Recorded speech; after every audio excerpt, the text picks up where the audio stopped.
Ganito ang ilang kaganapan ng buong summer season dito sa Japan.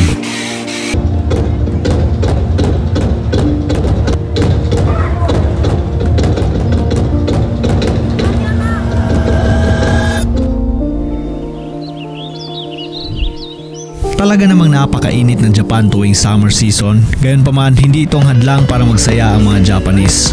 Sa katunayan, marami silang mga aktibidad na ginaganap lamang tuwing summer season.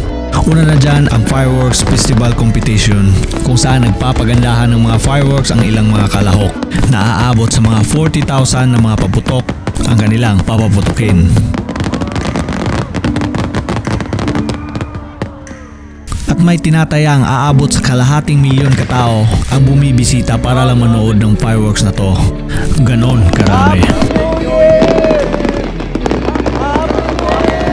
So dito maaari ka namang manood ng malapitan pero kailangan mo magbayad ng 5,000 pesos ang isang entrance fee, pero limited lang ang ticket sa sobrang dami ng tao. At ganito naman ang sitwasyon para sa mga hindi nagbabayad.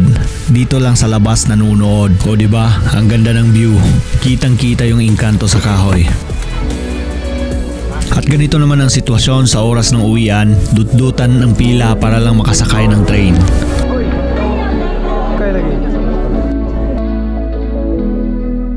Siyempre, kapag summer, hindi talaga mawawala ang mga sunflower fields saan mang sulok ng Japan. At para makapag-pictorial kami ni Uncle ay hindi namin mapigilan na hindi pumunta. Konting litrato lang, uwi na agad.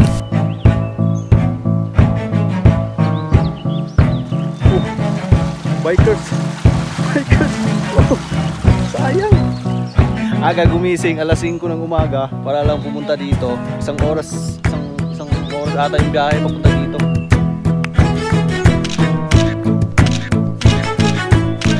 Balik naman tayo sa kanilang summer festival. Ang buong Japan ay nagse-celebrate ng summer season at ang bawat lugar ay may kanya-kanyang style. Pero kahit boring yung ibang festival nila, ay marami pa rin naman ang mga pumupunta. Siguro rin naman ang mga taong to ay bored sa kanilang bahay, kaya sila pumunta dito para may kasama na silang maboard.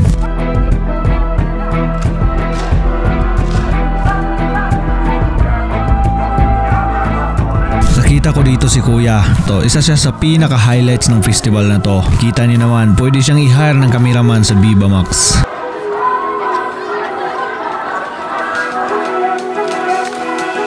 So medyo kinulang ako sa energy kaya ako na lang yung sumayaw.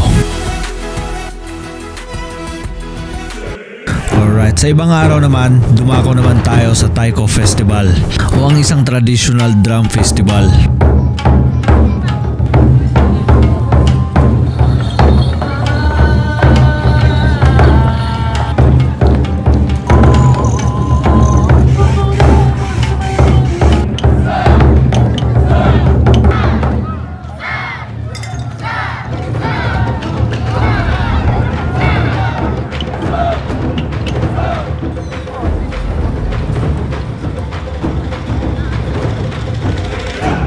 Siyempre, hindi mawawala ang liga ng basketball ng mga Pinoy, pero hindi ko na ipapakita kasi talo rin naman.